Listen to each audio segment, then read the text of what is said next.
speaking up a hum when you speak. So it's probably go in the back and Colin, why don't you go with me? Give me a call. Okay? Let's see what.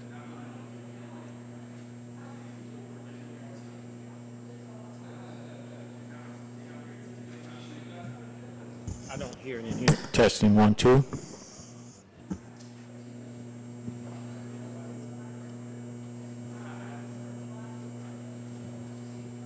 Yeah.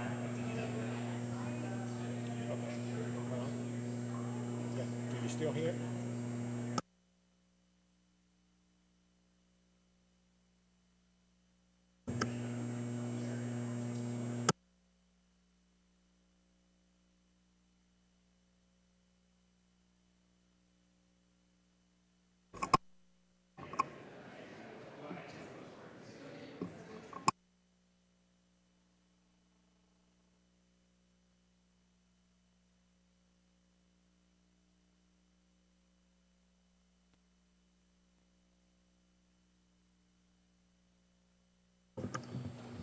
How about now? It's not there? Okay, give it a second. I just disconnected.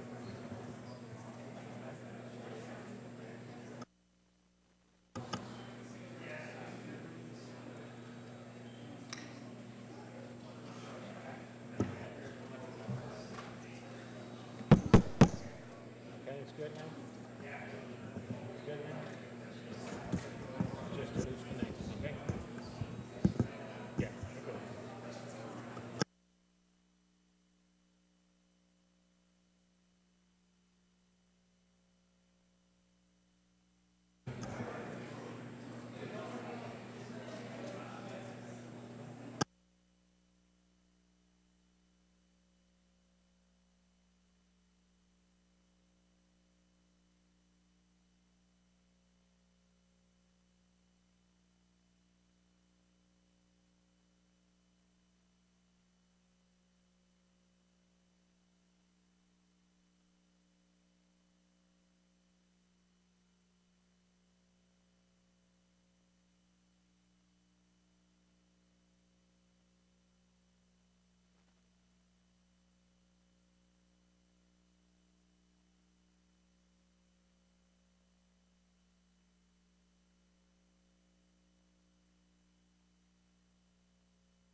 We welcome you all back to this historic hearing, and we apologize once again for the delay.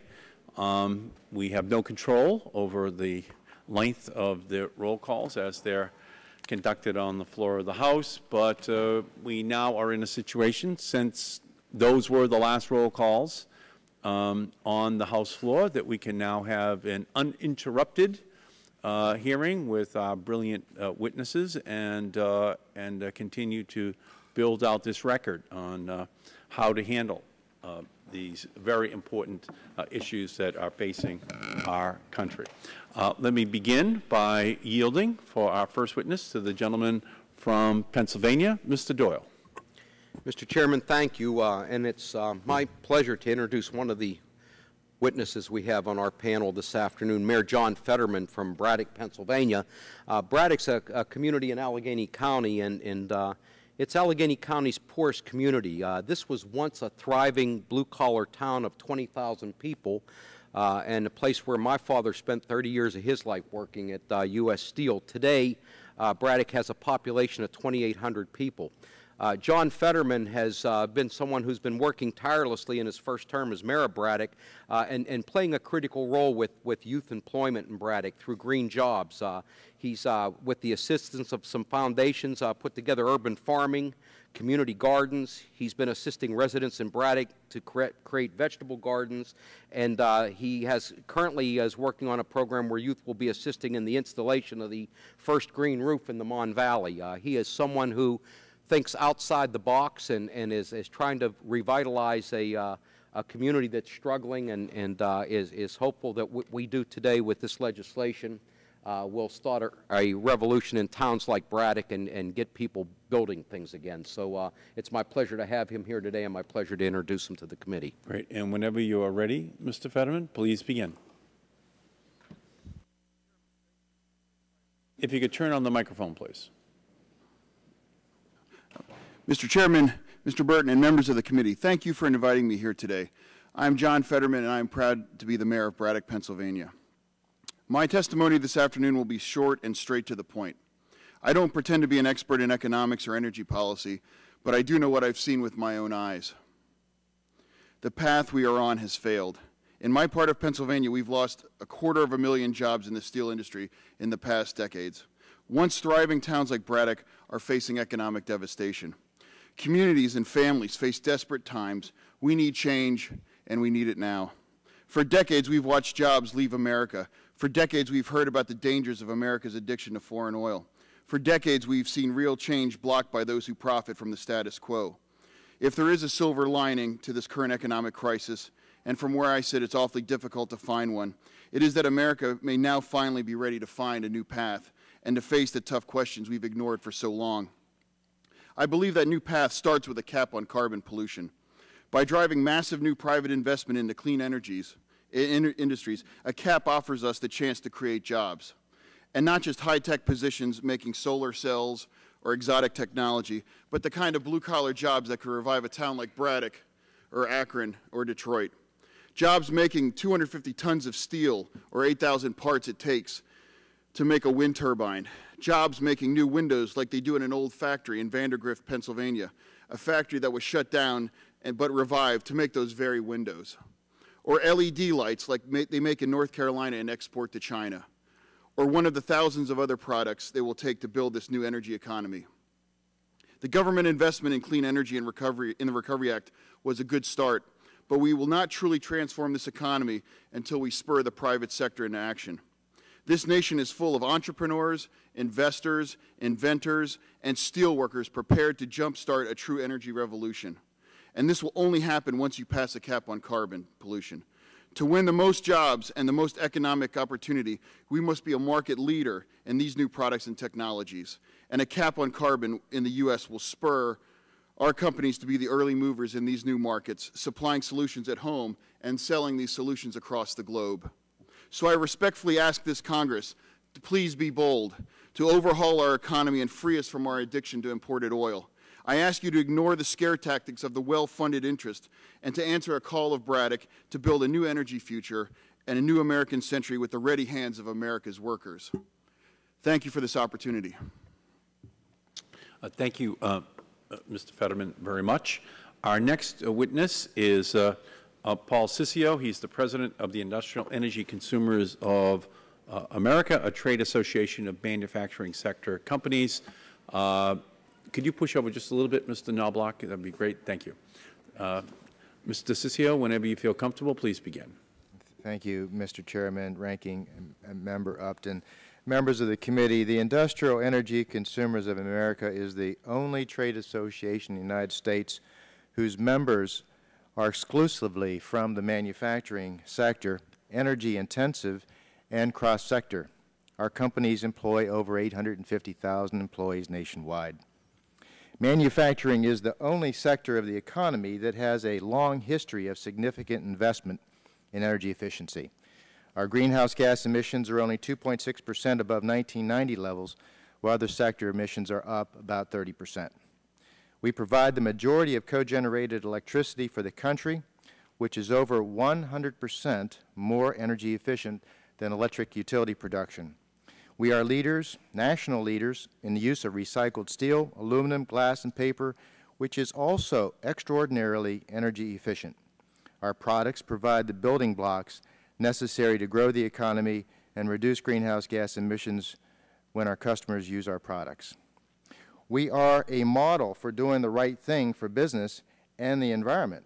Unfortunately, we do not see provisions in the bill that either reward us for our past energy efficiency actions, use of combined heat and power, or recycling, or encourage us to do more. This is a shortcoming of the bill. We have several key points. Number one, legislative provisions that are designed to preserve domestic competitiveness of the industrial sector and prevent jobs from moving overseas will create in our concern about retaliatory trade actions. Neither Congress nor the EPA can effectively regulate our offshore competitors through their actions. Number two, we should not impose unilaterally on U.S. manufacturing costs. A global agreement that addresses the industrial sector uniformly and in the context of fair trade and increasing productivity is the only way to avoid job losses. Number three, U.S. demand for our products will continue. It is just a question of whether they will be supplied domestically or imported. We compete in a global marketplace where pennies on the dollar can determine whether we win or lose with international competition. Unfortunately, as Mayor Fetterman said, from 2000 to 2008, imports are up 29%, and manufacturing employment fell 22%, a loss of 3.8 million jobs. These numbers would indicate that we are losing that competitiveness battle. Number four, the provisions entitled Preserving Domestic Competitiveness provides for 85% of average needed allowances. Without 100% allowances and without reimbursement for higher natural gas and electricity costs, we will lose competitiveness, relative competitiveness. Number five, increasing our greenhouse gas costs before comparable costs are placed on our competitors, our global competitors, will put competitiveness at risk. Countries like China and India have said they will not jeopardize their competitiveness, and neither should we. Congress must understand that when manufacturers from developing countries engage in international trade, they no longer have developing country excuses for not meeting comparable greenhouse gas reduction requirements and costs. Many of them are world-class competitors using the latest technology, and they are owned by their governments, and often they are subsidized. Number six, reducing our nation's greenhouse gas emissions from about 7 billion tons to 5 billion tons in a relatively short time period without a readily available abundant supply of low-cost carbon that is affordable will drive up energy prices. Energy efficiency and renewable energy will help, but it will not close the gap. Carbon capture, sequestration, and nuclear will not be contributors over the next 10 years, which means the power sector will be dependent upon natural gas for power generation. Expansion of renewable energy means electric utility companies will be required to build natural gas-fired backup plants. It is extremely important to note that natural gas-fired power generation sets the marginal price for electricity. The implications are significant. As demand for natural gas goes up, prices go up, and electricity across the country. A double hit. Thank you. Thank you, Mr. Ciccio, very much. You'll have opportunities in the question and answer period to expand upon your thoughts. Our next witness is Mr. Kevin Knobloch. He is the president of the Union of Concerned Scientists. He has more than 30 years of legislative and advocacy experience and has served as the president of the Union of Concerned Scientists since 2003. We welcome you, Mr. Knobloch. Whenever you're ready, please begin. Thank you, Chairman Markey, Ranking Member Upton, distinguished members of the committee. Thank you for this opportunity to speak to you today on behalf of the Union of Concerned Scientists. UCS is a national science-based nonprofit organization that's been working for a healthy environment and a safer world for 40 years. I applaud the leadership of this committee for moving this issue forward at this critical time. Today, I am pleased to share the results of a major study we've conducted over the last 2 years to examine the energy and economic implications of a comprehensive suite of energy, transportation, and climate policies that we call the Climate 2030 Blueprint. This comprehensive approach is similar to the one proposed by Chairman Waxman and Subcommittee Chairman Markey in their draft legislation. We used a modified version of the U.S. Department of Energy's National Energy Modeling System for our analysis. Our results show that we can build a comprehensive and competitive 21st century clean energy economy that saves consumers and businesses money and gives our children a future without huge, damaging costs of unchecked climate change. And this future is well within our technological and financial abilities. To highlight just a few of our major findings, our analysis found that by 2030, 1, under the blueprint, our nation meets a carbon cap of 26% below 2005 levels by 2020 and 56% below 2005 levels by 2030. The electricity sector contributes more than half of the emission cuts in 2030. The transportation sector contributes the second largest area of emissions reductions. The blueprint policies will also cut mercury, acid rain, smog, and soot pollution, improving air and water quality and saving lives. 2, we can achieve these deep reductions in carbon emissions while saving American consumers and businesses $465 billion annually in 2030, while maintaining about the same rate of economic growth as the reference case. The blueprint builds $1.6 trillion in cumulative net savings between 2010 and 2030. Families will see an average household savings of $900 a year in 2030, while businesses will altogether save nearly $130 billion a year in the year 2030. Households and businesses in every region of the nation, even coal-dependent states and regions, will see lower energy bills. And third, we can cut the use of oil and petroleum products by 6 million barrels a day in 2030, as much oil as we currently import from the OPEC nations. We did not find that all of these benefits will come for free, but we found cost savings from reductions in energy use due to efficiency will more than offset the modest increase in energy prices and upfront investment costs. The key to this success is the comprehensive policy approach we modeled. The transportation policies get us cleaner cars, cleaner fuels, and better transportation options. The energy policies get us more efficient appliances, buildings, and industry, renewable energy, and more efficient natural gas generation. A transparent and smartly designed cap-and-trade policy assures the emissions reductions the U.S. needs to help avoid the worst effects of global warming. This comprehensive approach is so critical that when we stripped out the sector-specific energy and transportation policies in our analysis, the cumulative savings for households and businesses in 2030 were reduced dramatically from $1.6 trillion to $600 billion. We have an historic opportunity to reinvent our economy, to make it more resilient and efficient, and to produce a bow wave of new high-quality jobs, especially in regions that have strong manufacturing capacity, a seasoned, able labor force, and needed resources and infrastructure. In this new homegrown economy, we need people to build wind turbines, build carbon capture and storage infrastructure, weatherize and retrofit homes, install solar panels, and manufacture advanced cars and fuels, as well as to design, transport, maintain, repair, market, and sell all of the above.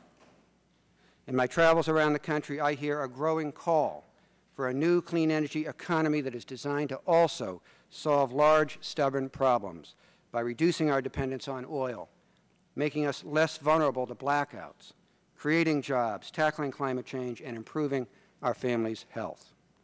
We know that if we continue down a path of no action, our risks and vulnerabilities will increase, leading to significantly higher costs than if we act boldly today. The Waxman-Markey legislation is a strong start onto this path and onto this clean energy future. Thank you. Thank you, Mr. Knobloch, very much. Our next witness is Dr. Stephen Hayward, who is the F.K. Weyerhaeuser Fellow in Law and Economics at the American Enterprise Institute and a Senior Fellow at the Pacific Research Institute. We welcome you, Dr. Hayward. Thank you, Chairman Markey, Ranking Member Upton.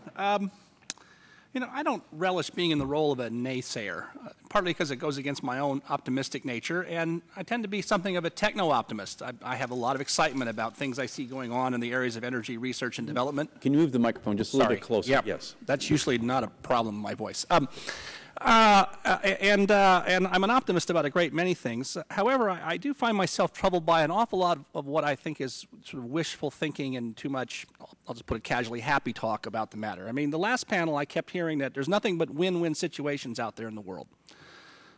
And it seems to me that we seem to feel that we can repeal the laws of economics and the laws of physics at the same time. It may be quite true that for certain industries and certain companies, you do quite well if you give them allowances to emit carbon for free. But it does seem to remind me of that remark of Charlie Wilson from the Eisenhower era, that, to paraphrase his remark, it's not clear that what's good for GE is good for America. Well, I prepared my analysis today in this sort of confusing schedule, more tailored for the next panel about green jobs, but a couple of general comments. It seems to me the difficulty here is that, on the one hand, we want to make carbon more expensive, but on the other hand, we don't want anyone to pay higher costs for it. To the extent that we have lots of rebates and give away free allowances, it will mitigate the reductions you're likely to get from it. It would be, to use a simple analogy, as if we decided to try and reduce cigarette smoking by raising the tax on cigarettes, but then rebated the tax back to smokers at the end of the month. I don't think that would be very effective, or would certainly reduce its effectiveness. A couple of observations here. It seems to me there are three questions to answer, or to ponder more deeply. One is would a green jobs policy or narrow RPS mandates, I say narrow because, for example, the U.S. Conference of Mayors report on green jobs includes jobs in the nuclear industry as green jobs, yet the nuclear industry is conspicuously excluded from non-carbon sources contemplated in the draft discussion. But would a green jobs policy and renewable mandates result in net employment gains and net economic growth in the absence of such policy? Of course, it's true in the ordinary sense that when the federal government spends more resources either directly through appropriations or indirectly through tax breaks and subsidies and mandates, you will generate employment where little or none existed before, just as our very large spending over the decades for defense spending generated a lot of employment where it didn't exist before. But I would think the example of defense spending is one we'd want to ponder a little bit. It's precisely the reason we don't see defense spending as a route to permanent prosperity. It's because it does not necessarily add productive and self-sustaining capacity to the private economy.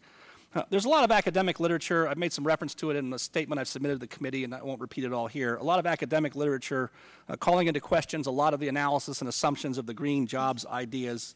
I think I'll just skip over that in the interest of time and getting to your questions and say that I think, summary statement, in the fullness of time, we are going to look back on this period, say 20 or 30 years from now, as the climate policy equivalent of wage and price controls to fight inflation back in the 1970s. Or maybe to pick an example that's a little closer to home, the Gramm-Rudman approach to cutting the deficit in the late 1980s. And we're going to decide on some fundamentally different approaches to tackling this problem. Thank you. Thank you, Dr. Haywood, very much. Our next witness is Dr. David Kreutzer, who is the Senior Policy Analyst in Energy Economics and Climate Change at the Heritage Foundation Center for Data Analysis. He previously taught economics at James Madison University, where he served as the director of the International Business Program. We welcome you, sir. Thank you. I'll read the disclaimer first at the risk of being redundant. My name is David Kreutzer. I am the Senior Policy Analyst in Energy Economics and Climate Change at the Heritage Foundation. The views I express in this testimony are my own. It should not be construed as representing any official position of the Heritage Foundation. Mr. Chairman, I want to thank you and the members of the Energy and Commerce Committee for this opportunity to address you concerning the economic impacts of cap-and-trade policies. Cap-and-trade is a tax. It artificially restricts access to fossil fuels that provide 85% of our nation's energy.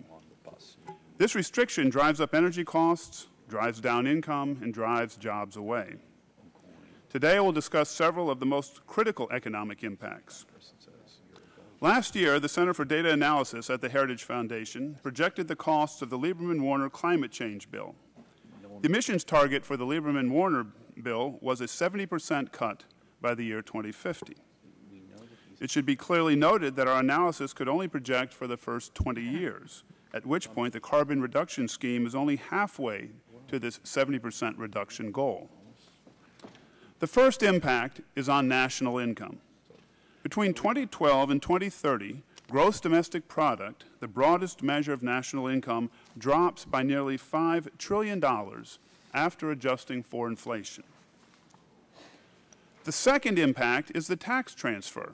Coincidentally, it is also $5 trillion. So you have a $5 trillion reduction in the size of the pie, and from that pie you cut another $5 trillion piece to spread around. This money is transferred from energy consumers to the government or those lucky enough to be given the pollution permits, which are also known as allowances. The third and arguably most painful impact is on employment. Employment drops overall, but the energy-intensive manufacturing sector is especially hard hit.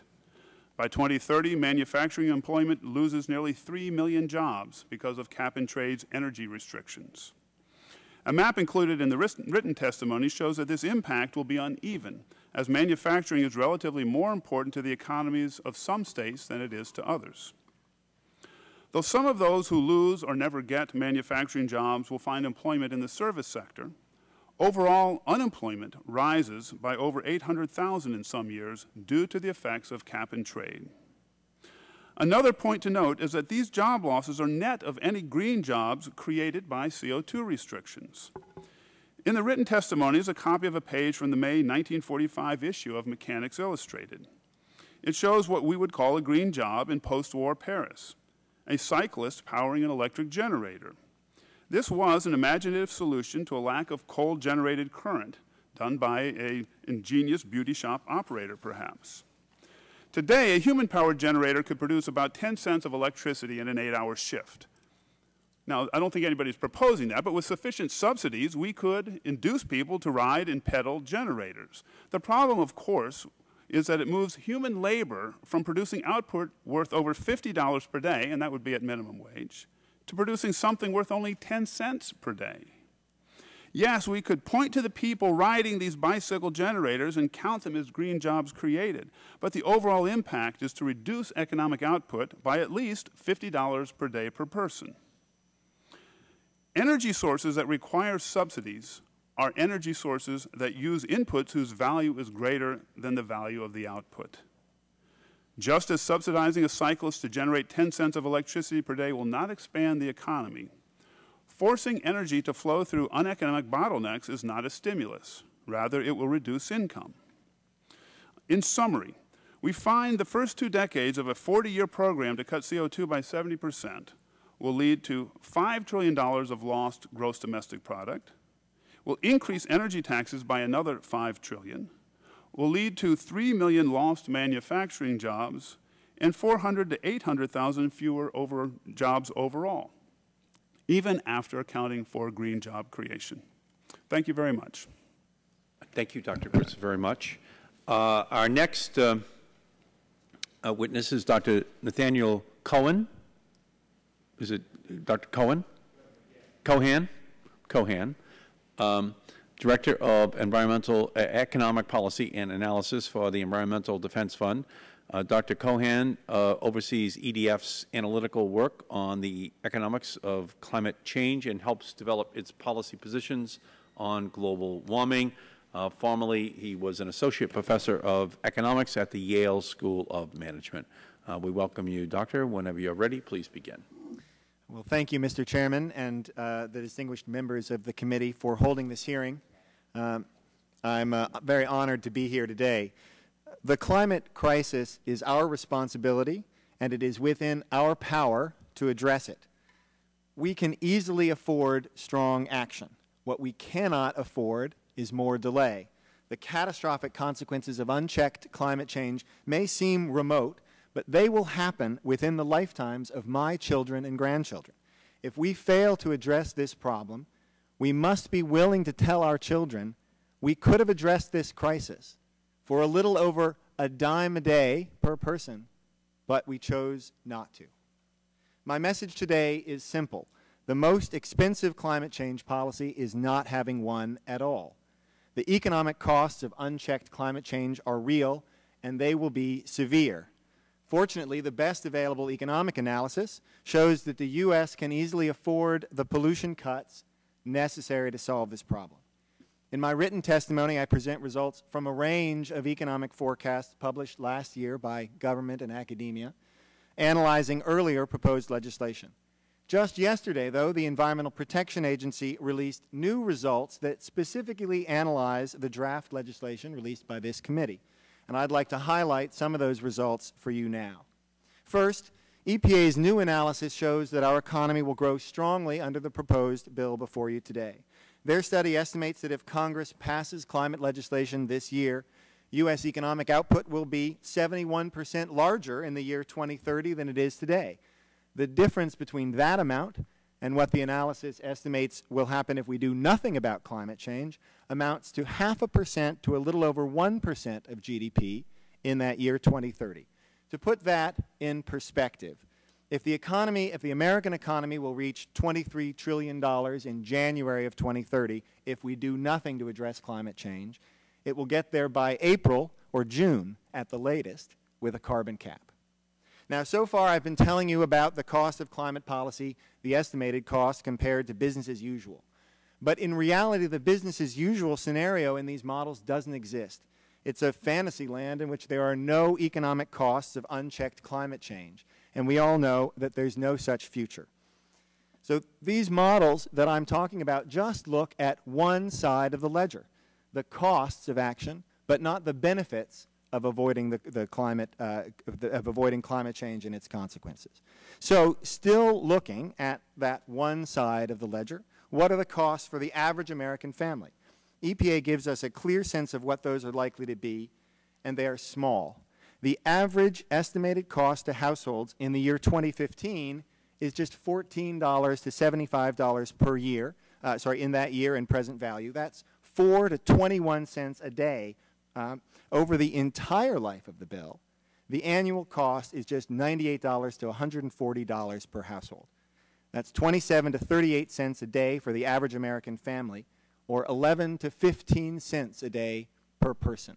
That includes all of the estimated costs of this bill, now of the cap and trade program on carbon. Now, you might say it's just one study, but in truth, this study is completely consistent with everything else we know.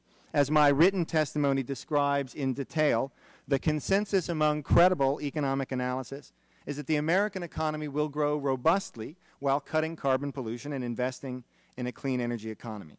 Now, I'm sure we're going to hear lots of numbers in the next few weeks. that have been cherry-picked from reports issued by whatever modelers for hire can be found to support the latest or the desired point. Forecasts aren't crystal balls. They are only as good as the assumptions that go into them. And some of the assumptions used to get some of the numbers you may have heard are just simply not credible. The EPA, in its analysis, has set the gold standard in this report by using two of the most credible, transparent, and peer-reviewed models available.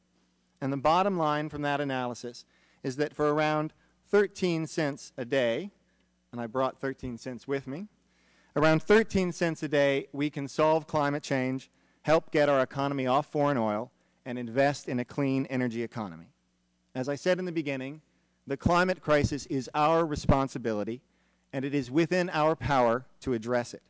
We can easily afford strong action. What we cannot afford is more delay. Thank you for inviting me to testify. I look forward to your questions. Thank you, Dr. Cohen. And our final witness, Myron Ebell, is the Director of the Energy and Global Warming Policy at the Competitive Enterprise Institute. He also chairs the Cooler Heads Coalition. We welcome you to a place that needs that, Dr. Ebell. Thank you for your leadership in that area. Mr. Whenever you're ready, please begin. Yes. Thank you, Chairman Markey, for inviting me to testify here today. Before I begin, let me say that I refer to several studies and articles in my very short testimony, and I'd like to ask that they be submitted for the record. Without objection? Great, thank you. So what? My name is Myron Ebell, and I'm Director of Energy and Global Warming Policy at the Competitive Enterprise Institute. I am speaking here today on behalf of CEI. We oppose this bill. We hope it will be defeated, and we will do whatever we can within our limited resources to defeat it. Rather than summarize my very brief testimony, I would like to just respond to several things I've heard today. This morning, with the administration witnesses, we heard some astonishing claims in very matter-of-fact conversational answers, that this bill will create jobs, that it will reduce our dependence on foreign oil, and that it will help the economy. I believe Dr. Chu and Administrator Jackson said that several times, and I think Secretary LaHood said it at least once. I think that each one of these is wrong, and certainly each one of these claims is arguable. I'm not much for modeling. I think it depends, as Dr. Cohen said, it depends on what the assumptions are, and you can get almost any answer you want out of a climate model or an economic model. I would rather look at historical experience. We have many of the policies in your draft bill, Chairman Markey, being tried today and have been tried for several years in the European Union and in California. California is falling off an economic cliff. Now, it's not the only reason that they have run up the price of energy so that they have the highest gasoline taxes in the nation.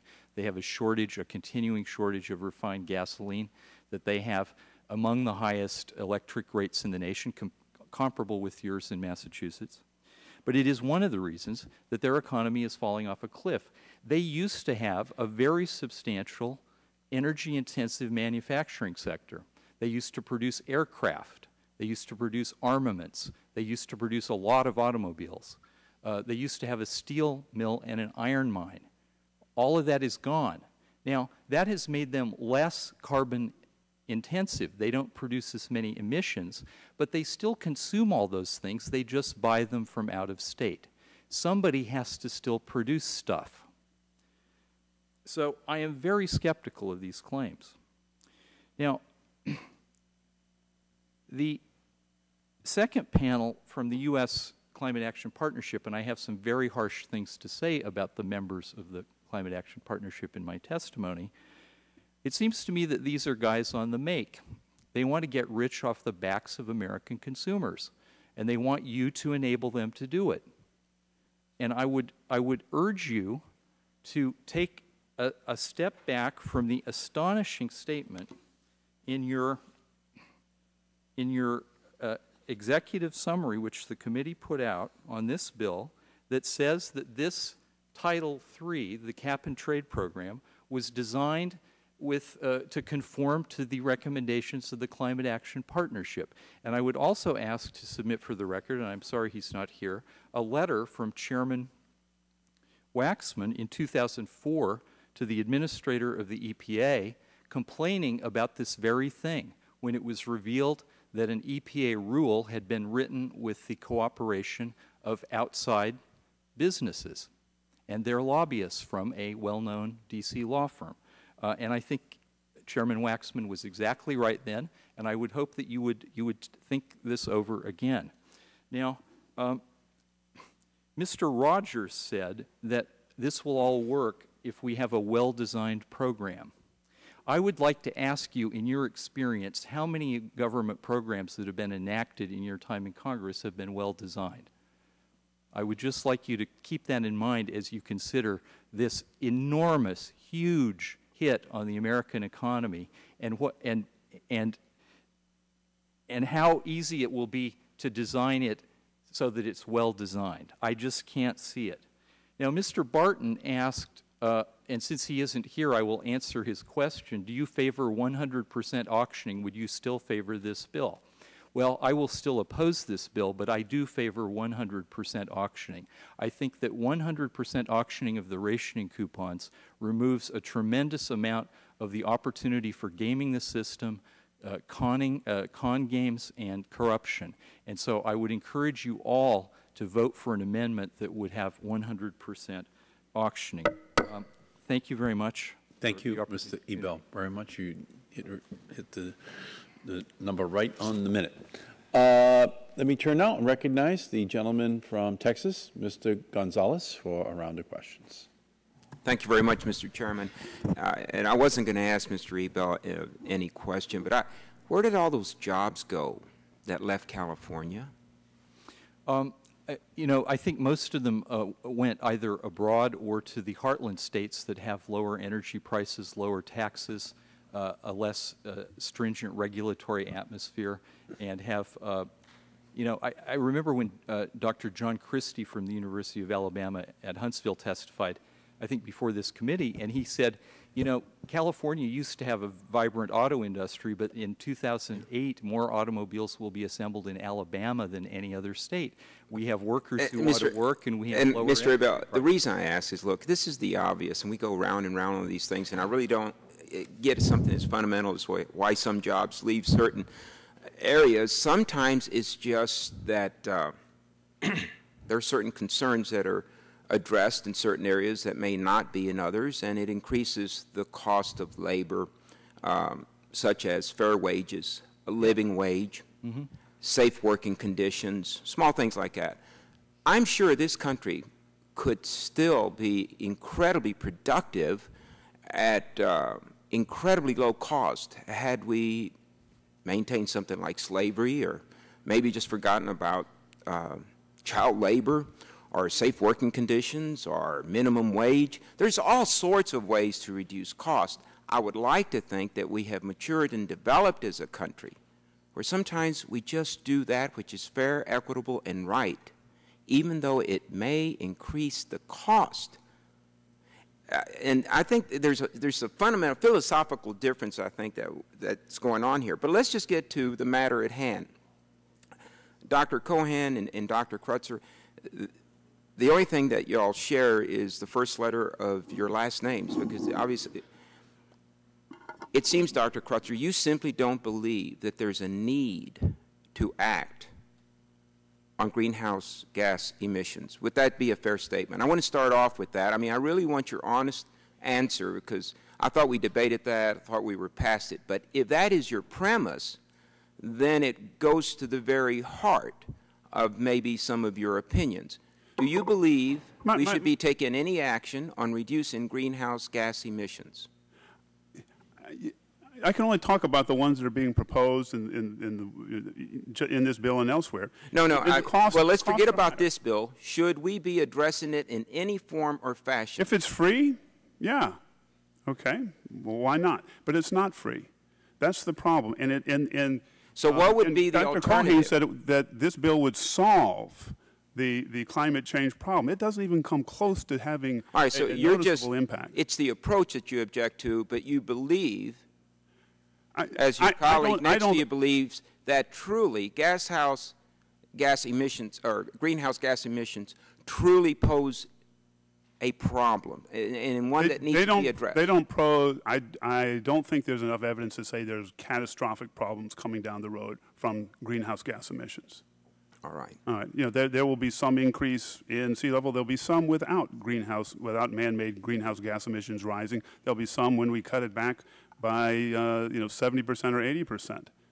All right. And I would like to have an economy that's strong enough that when we have the climate variability that we're going to have with or without climate action, that we have an economy that's strong enough to get through it, as we have done for the past couple of hundred years. We're getting stronger and stronger. We're going to be able to handle a 1.5 foot of sea level rise.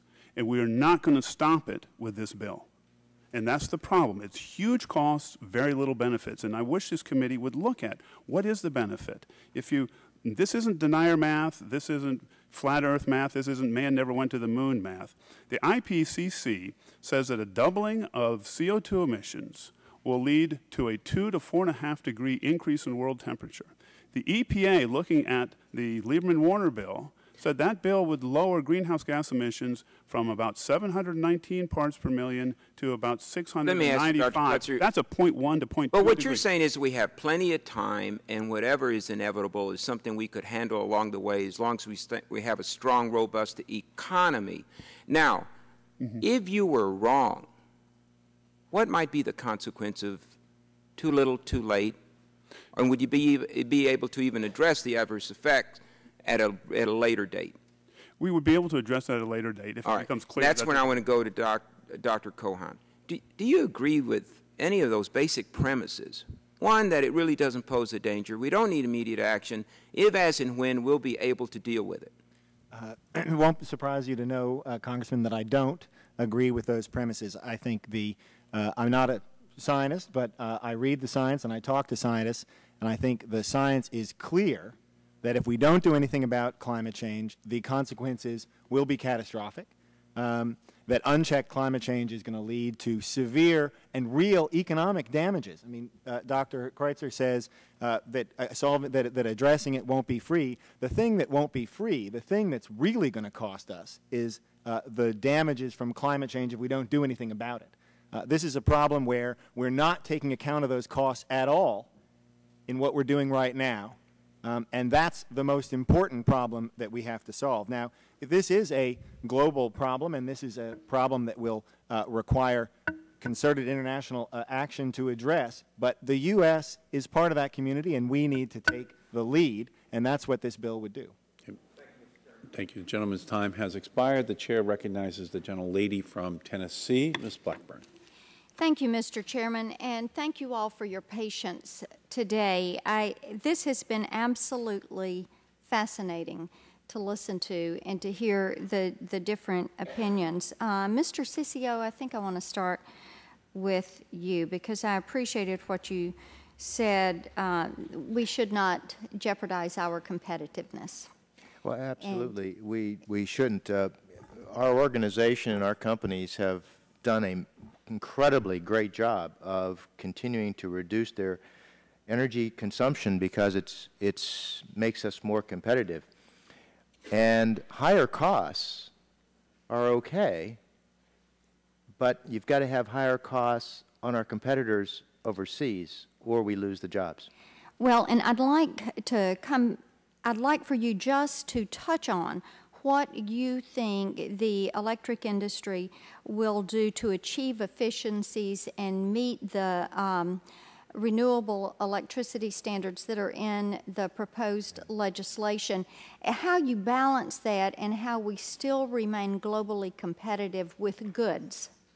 Well, the renewable portfolio standard is only one part of the challenge of higher electricity costs.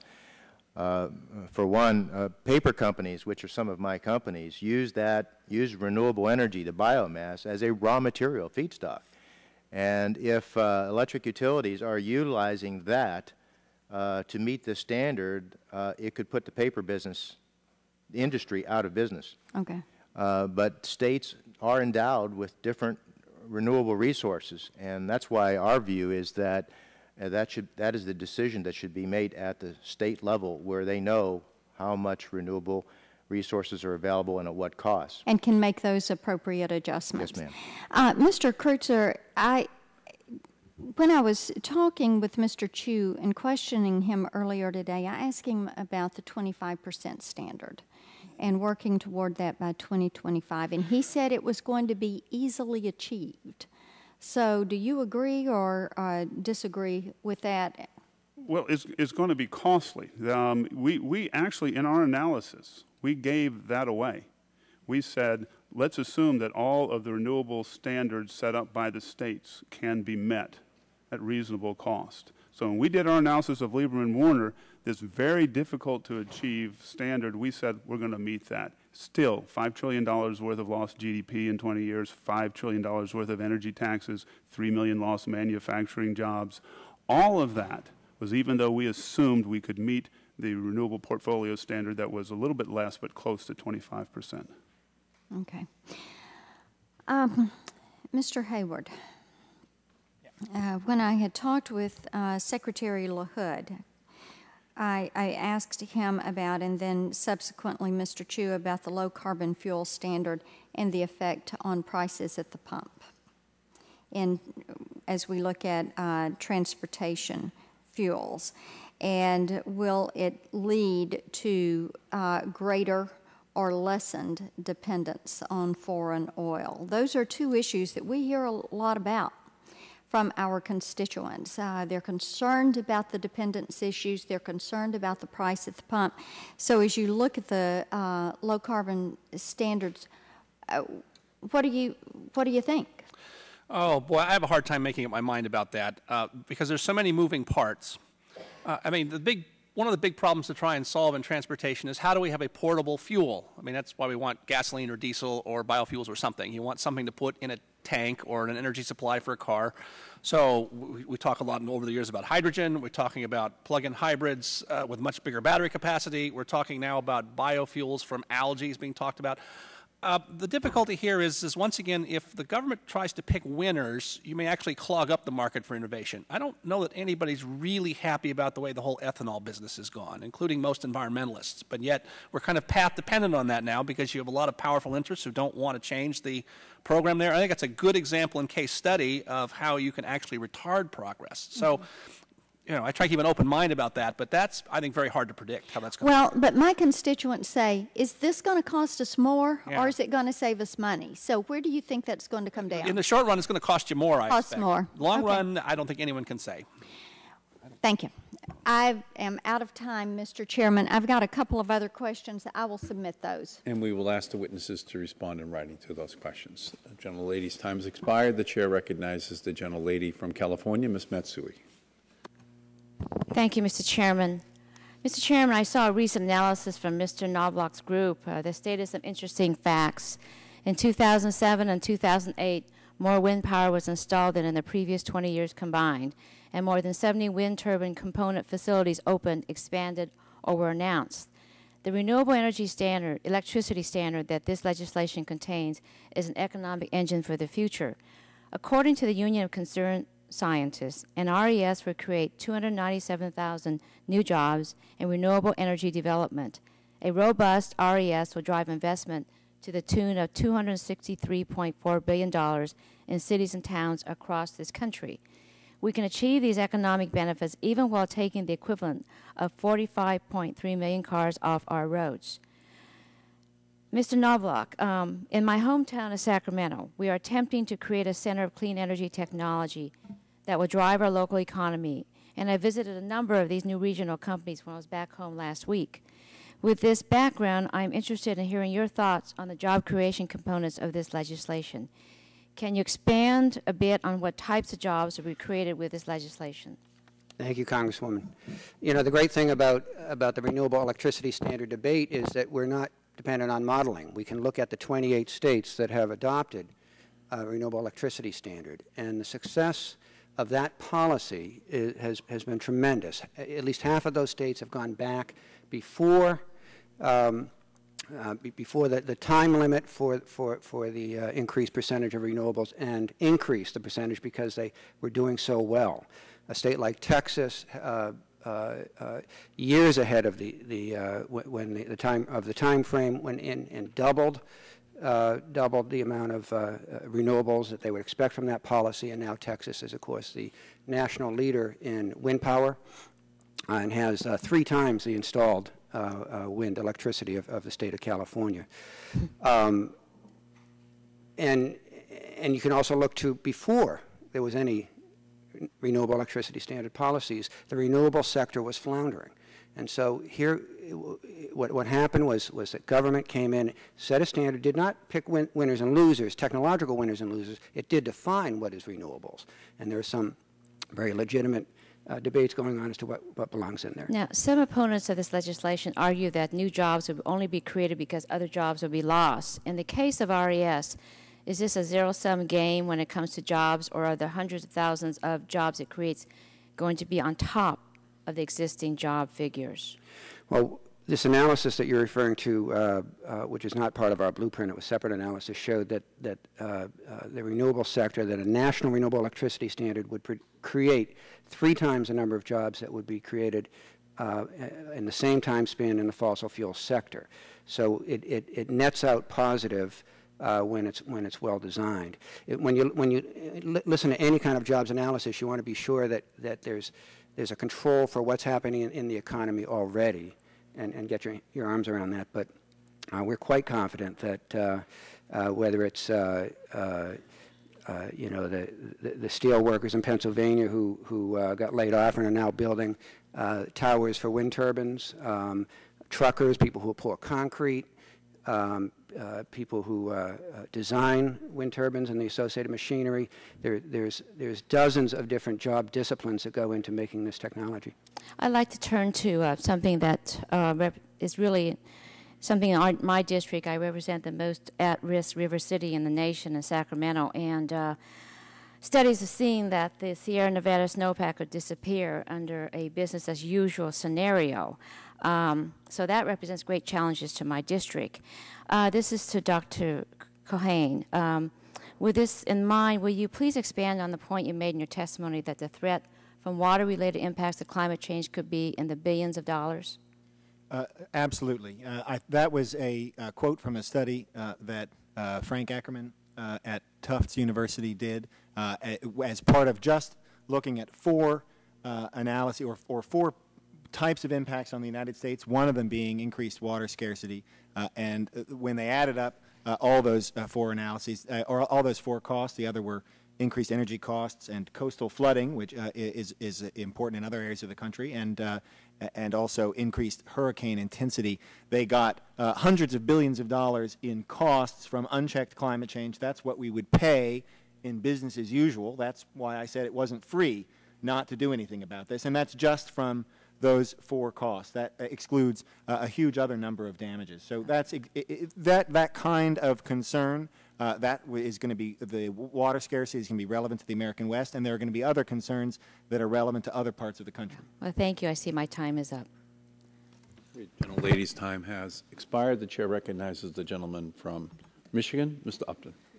Well, thank you, Mr. Chairman, and I'm delighted that this is the last panel. We've had 8 hours almost. This is not today. the last panel. Today, it is. The last panel today, right? No, one more to go. There isn't another panel.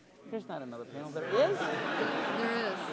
This is an all-you-can-eat. Oh, man. Yeah, it's all-you-can-eat. It's no Who's end on the today. 4th panel? Raise your hand. Oh, I'm sorry. I'll stay. I'm glad I asked that question. My time really shouldn't be running. I was going to say that I was Let's start. We're going to start. We're going to start. The gentleman was a little bit disoriented. I really We're gonna didn't start realize again. I have this big list. I just didn't turn the page, but there it is. I was going to say that I am looking forward to co-hosting with you tonight with Disney the show Earth. Perhaps you'll be hosting it. Oh, yeah. Why, is there another panel after this? No. They actually have a detail for us in terms of our remarks tonight, so maybe I'll get your time. Anyway, I just want to say a couple things. For me, I do want to see emissions reduced. I want to see plenty of incentives to provide cleaner energy for all of our citizens, but I also want it to be fair. And I don't want to put the U.S. at a big disadvantage. And the headlines that I cited in my opening statement some 8 hours ago, with India and China not willing to participate in every opportunity that they've been given, whether it's before this committee in the last year or now in public statements, I think puts our nation at a severe disadvantage. And it's not that we're going to do nothing. We're going to do a lot, whether it's with energy appliance standards, it's with building standards, it's with lighting standards, it's with auto standards. There is a lengthy list that, in fact, we are going to do a lot to reduce our emissions. And when I look at, again, what I cited this morning, in that we've had, in essence, comparable growth, the United States and the EU. They had a cap-and-trade scheme. They desperately want us to participate with them because their emissions went up while ours went down. There was significant leakage, I think, of jobs. Their energy prices did go up. And when we hear from the chairman of AEP, who testified at some point in the last couple of weeks that they thought that their energy prices in Ohio would go up 40 to 50% because Ohio uses more than 90% coal. And we know that that's the same for Indiana. Michigan's about 60, 65%. Those costs get passed along. And yes, you can help with it, with the subsidies, I guess, run a little bit along the lines of LIHEAP for low-income individuals so that they don't bear the brunt of that higher cost. And Dr. Hayward, I loved your example on cigarettes. But the jobs don't stay. Not when they can go someplace else at a lower cost, knowing that they are competing in a global economy. And so what we want to do is and there's no off-ramps from my read of this legislation. Yeah, there's some discussion with the idea of allowing us to have an import fee that somehow would be WTO amenable, but again, the jury's out. I don't know whether that's going to work or not. I have a feeling, Mr. Chairman, that we're going to have a vote on whether or not the administration ought to have a 100% auction here. I know the administration supported that in the testimony that they gave in the first panel today. We'll find out where the votes are, whether that ought to be part of the package, and what happens if, in fact, it's an amendment that is adopted. Mr. Ebel, your comments, I think, were right on line as we look at the costs associated and what is going to happen to businesses. But how do you counter that with Dr. Keown's? Am I saying that right? Keown? It's not right. Cohan, but it's close. Cohan, all right. Is it spelled right on the? All right. I mean, how do you comport your two testimonies together? Dr. Cohan says that it's going to be 7 to 10 cents a day, and yet we hear some pretty different numbers when we actually go into the field, at least as we look at the Midwest. Thank you, Representative Upton. I appreciate your leadership on this issue. We know it can't be that inexpensive. If it were that inexpensive, we wouldn't be having these rancorous debates. The fact is that energy prices have to go up significantly if emission cuts are going to be made. President Obama recognized this when he was running for president, and he said, under my plan of a cap-and-trade system, electricity rates would necessarily skyrocket. Peter Orszag, now the head of OMB, then head of CBO, when he testified here, said, this won't work unless prices go up.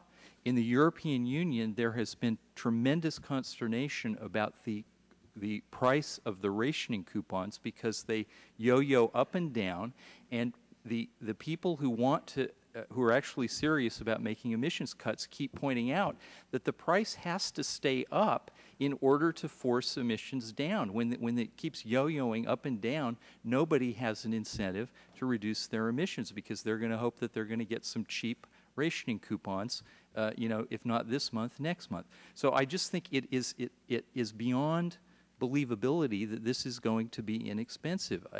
It's going to be incredibly expensive. Dr. Cohen, just the answer, yes, go ahead. Thank you. Well, with all due respect, I'm not quite sure how Mr. Ebel knows that it can't possibly be as inexpensive as the best analysis we have from the best economic models we have, which is what the EPA analysis represents. That's what those models estimate. Now, sure, there are, the models aren't perfect, but if you look at the record, we've always overestimated the costs of environmental regulation. That was a finding by some researchers at Resources for the Future who looked at, who found a consistent pattern of overestimation. And that's because, frankly, we don't know how to model technological change. And these models, these analyses, can't capture the scope of technological change that we'll see when we use a market-based system that unlocks American innovation. Well, just to close, because my time has expired, it seems like, based on what you just said, maybe we ought to have an amendment that would offer a safety valve that if it goes up more than 20 cents, the whole thing will be struck after the enacting clause. Maybe we'll see an amendment like that. Thank you. Great. Gentleman's time has expired. The chair recognizes the gentleman is the chair is uncertain here. Well, I'm going to continue to recognize members of the minority. Okay, the chair recognizes the gentleman from Texas, Mr. Hall. We can go to Mr. Shimkus if you like, Mr. Hall. I'm sorry that I haven't been here because it seems like y'all are having so much fun in here when I got here. Right? Yeah. I'll stay a while. I want to ask some questions, and thank you, Mr. Chairman, for recognizing me. And thank you for accepting that Washington Post item. I appreciate that. You know, it's my opinion and the opinion of most of us over here and the opinion of maybe half of you out there that we're going to be in a weakened competitive position in the United States under cap and trade.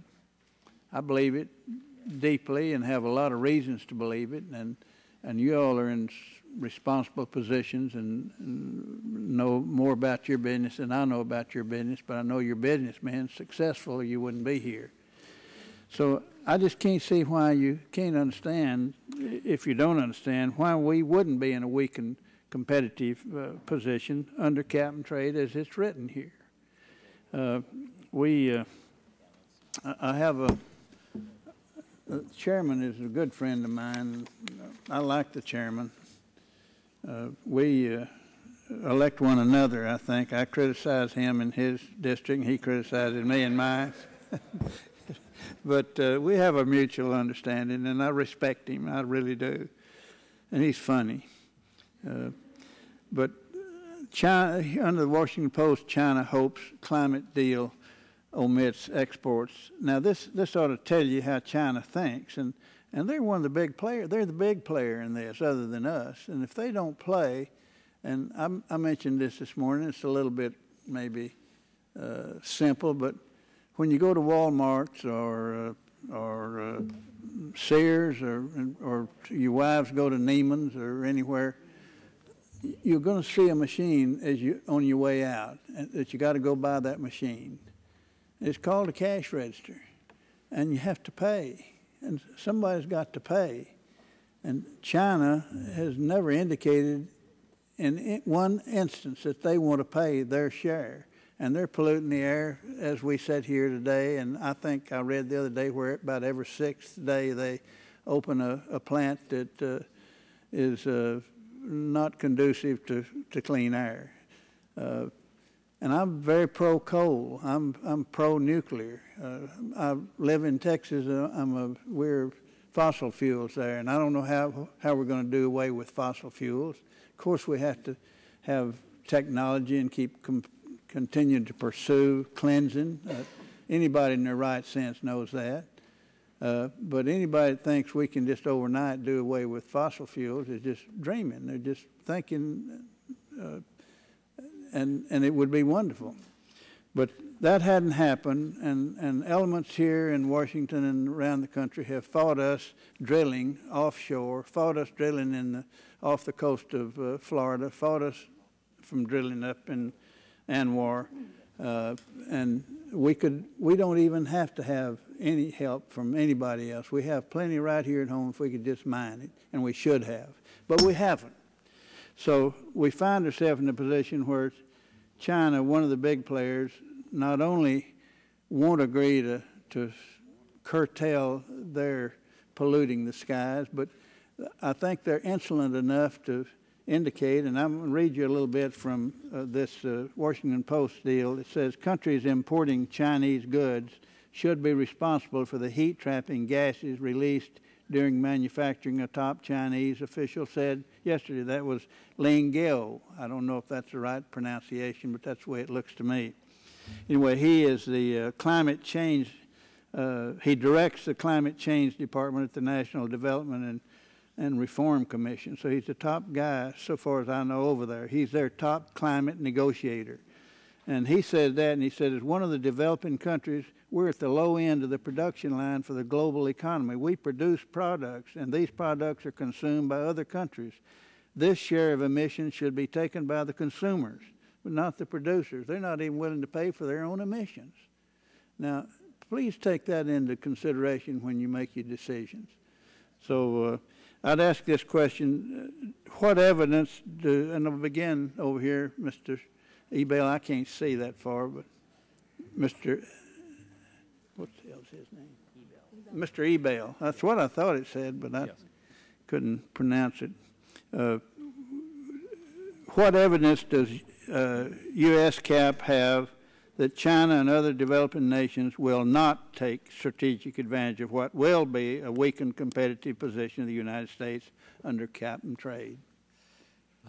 Representative Hall, I don't believe that they have any evidence, and in fact, I think they do plan to take competitive advantage, and they also want to be paid for their emissions reductions. And I think you can see how expensive it is going to be to reduce emissions, because everyone believes it will be cheaper to reduce emissions in developing countries than it will be in the United States. And yet they are talking in the European Union and in China and India about sending hundreds of billions of dollars a year to developing countries to reduce emissions. So the idea that the EPA model is believable, no, it doesn't pass the laugh test. It's absolutely an indication, not an indication, it's just proof that they're not going to play fair with us and not going to take care of their emissions. Go ahead, sir. I just wanted to say, again, with respect to my fellow panelists, I think the best judges of the businesses and the competitive positions of the U.S. cap companies are those U.S. cap CEOs and not Mr. Ebell. And I will say there is in this bill, I think these concerns you've laid out are real, but the bill has provisions to deal with them. And I think the way forward is for the United States to do what it has always done best, which is to lead. And if we lead on this crucial issue, then we will be producing the next generation of low-carbon technologies here at home. We'll be exporting them instead of importing them from others. The gentleman's time has expired. May I make one last statement to the gentleman? Yes, you may.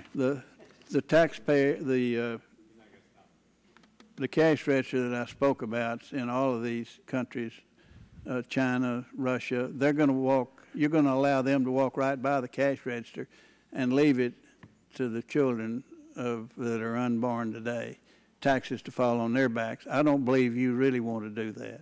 I yield back my time. Okay, gentleman's time has expired. The chair recognizes the gentleman from Illinois, Mr. Shimkus. Thank you, Mr. Chairman. Appreciate the hearing and being patient. I appreciate the panel for staying as long as you have. A couple things. I asked this question to an earlier panel. Does everyone agree that India does not have a low-carbon fuel standard? Everybody is nodding in agreement with that. Does everyone agree? I'm just doing this for quickly so I can get to other questions. Does everyone agree that China does not have a low-carbon fuel standard? Okay. Everybody's shaking their head. Mayor, do you agree? Oh, thank you. What about, does everyone agree that India currently is not under a cap-and-trade regime? Does everyone agree with that? And Mayor, you too? Okay. And does everyone agree that India is not under a cap-and-trade regime? Okay. With heads nodding in assent. One of our problems is that, and I've used this terminology numerous times, all the pain and no gain, because there's really a debate about whether countries will comply. if our leadership will spur an international accord. So briefly, do you agree that if we lead, China and India will comply to a low-carbon fuel standard and a cap-and-trade regime? Real quickly, if you can get yes and no, Mr. Ebel, if you head first. Microphone. Be quickly, though, yes or no would be helpful. Yes, I think we can guarantee it if we put a provision in the bill saying it will not go into effect until there is an international agreement that has been ratified that is binding. And we used to talk about that. We used to use the terminology of an off-ramp, but that has been jettisoned. Dr. Cohen. I will say if we do not do anything, then they won't take a cap on their own. But if we do lead, that's the only way we'll get No, there. will they? Yes or no? Will they if we do lead? I guess is the question. Do you believe they will? I think if we do lead, China and India. China will do it, and India will both do low carbon fuels and a cap and trade. I think I don't know what mechanism they'll use, but I think if we lead, we will see China and India follow. On Thank you, Mr. Kreuzer. I don't think they will. They certainly won't accept a cap that the EPA assumes, which will be about half of the one we're getting. Okay, Dr. Hayward. I think it's very unlikely. Here's the problem. Even in an optimistic scenario, a lot of low-carbon technologies that we can afford as a rich country are still going to be more expensive than fossil fuels for developing countries, who, by the way, control about 80% of the world's fossil fuels. It takes quite a flight of fancy, it seems to me, to think that they're not going to use those fossil fuels, especially if they get cheaper on the world market as we use less of them. Okay, Mr. Knobloch. I think we're leaving a vacuum. I think if we lead, they will. China today has a national renewable electricity standard. They have fuel economy standards that are competitive with. They're also building a new power plant, coal-fired power plant every week. Yes, sir, that is so. Okay. But if we don't lead, it's assured that they won't. Mr. Chichios, but you think they will comply if we move on both low-carbon fuel and cap-and-trade regime? I think we lead, and we lead boldly in negotiations, and they accept a cap. Then some of these policies will flow from there. We will. Okay, Mr. Chichio. I don't think so, and particularly for the industrial sector, which is their engine of jobs growth. So I don't think so. Mayor? I do believe they will eventually follow because the practices that they are currently engaging are not sustainable environmentally, and it will lead to an environmental. Well, yeah, and I don't want to debate you, but carbon dioxide is not a toxic pollutant. I'm sorry, what was that? Carbon dioxide is not a toxic pollutant. Would you agree with that? It is toxic in excessive amounts. It is not. Does anyone believe that carbon dioxide is a toxic pollutant? At 15,000, and we're in the atmosphere right now, 380. Okay, let me go and so much discuss. Let me talk about real jobs for a second. I just toured a supercritical new coal-fired power plant in Lively Grove, Washington County. Washington County has 15,000 employees. This power plant has 1,200 construction jobs, an additional 400 building a coal mine across the street. It'll have 500 full-time power plant jobs and 400 coal mine jobs once in operation. Those are real jobs that are at risk, because what happens in carbon dioxide capture and sequestration, 40%, and I'll end with this, Mr. Chairman, 40%, 100% of the electricity output would then be cut to only 60% that can go on the market, because it's going to take 40% of the energy created by this power plant to initiate the carbon capture and sequestration provision, thus limiting its ability to really get a return on the investment. Okay. Gentleman's time has expired. Chair recognizes the gentleman from Texas, the ranking member of the full committee. Thank you, Mr. Chairman. I'm not going to ask. I don't think I'll take the full 5 minutes. Mr. Ciccio, is it your view that there should be no cap-and-trade program at all? Is that a fair assessment? We as an organization, have not taken a position either for or opposed. What we look at is cost effectiveness. Cost, number one, cost number two, cost number three. In my testimony, I said that our industry has done an incredibly good job of continuing to drive down energy consumption and the resulting greenhouse gas emissions.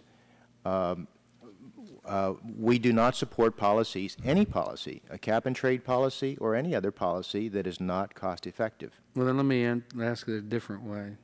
Can you develop a cap-and-trade program that doesn't add cost to the economy? No, sir. I would say, in my opinion, that's not possible. Okay. Mr. Haywood, it says that you're a Weyerhaeuser Fellow. That's a forestry company. Do you think that we can reforest America with enough offsets to cover the allowances if we had a cap-and-trade bill that didn't give away allowances? That's a terribly complicated question. Hauser chair at AEI is something the family set up over 30 years ago. At the same time, they set up a chair at Yale University School of Forestry and Environmental Studies. I don't do that much work on forestry, actually. I do the sludge part of the environment. But I have looked at some numbers of this. We've actually been reforesting pretty rapidly in this country. 1 million acres a year net forest growth in the 1990s, according to a study the Clinton administration set in motion. But it's hard to get some numbers on this, but I think the general answer is no, you actually can't take up all of our carbon emissions through carbon sinks, but some portion of them, and that I'm hesitant to give you a figure on that, but it's not anywhere near enough to the targets that we're setting out for. I think, Mr. Keown, do you want to answer that? Or are you just looking at him? Well, I was actually going to highlight the enormous potential for helping to protect the tropical rainforests, and in doing so, reduce greenhouse gas emissions there and help reduce costs here at home. Yeah, I'm not opposed to tropical rainforest protection. My problem within the United States, if we set up an offset program, I'm reasonably confident that we can enforce it and implement it. I'm not as confident overseas. So my problem with the tropical rainforest is not that I don't want to protect them, and I'd even be willing to figure out a way to give some credits if we could ensure that they would actually be enforced and implementable in those countries. And I don't have that confidence level overseas. That's my problem with what you just said. Well, I agree that enforcement and verification is crucial, but I think we have the satellite monitoring and the on-the-ground monitoring to do that reliably. My last question, I'm going to ask this to my friend at the Heritage Foundation. If we have a renewable energy standard or a clean energy standard, should we include nuclear power? Yeah, I don't understand why that gets left out. If the goal is CO2 and CO2 is the worry, nuclear produces essentially 0 CO2 per kilowatt hour. What about clean coal technology? Clean coal technology, as Mr. Shimkus pointed out, is pretty expensive. Right now, we don't have those of us at Heritage, and I don't speak for Heritage, but I know that some of the people I talk with are doubtful that it will be commercially available anytime in the next couple of decades. That's our concern. But theoretically, the science is there, but you have to do something in addition to pulling it out of the effluent. You have to put essentially several super tankers per day worth of compressed liquefied CO2 someplace. Thank you. I think that's a problem. Thank you, Mr. Chairman. Thank you. I thank the gentleman very much, and we thank the panel for your expert testimony. And if you would, you please remain available, because over the next several weeks we would like to rely upon your expertise. Thank you all so much for your expertise today.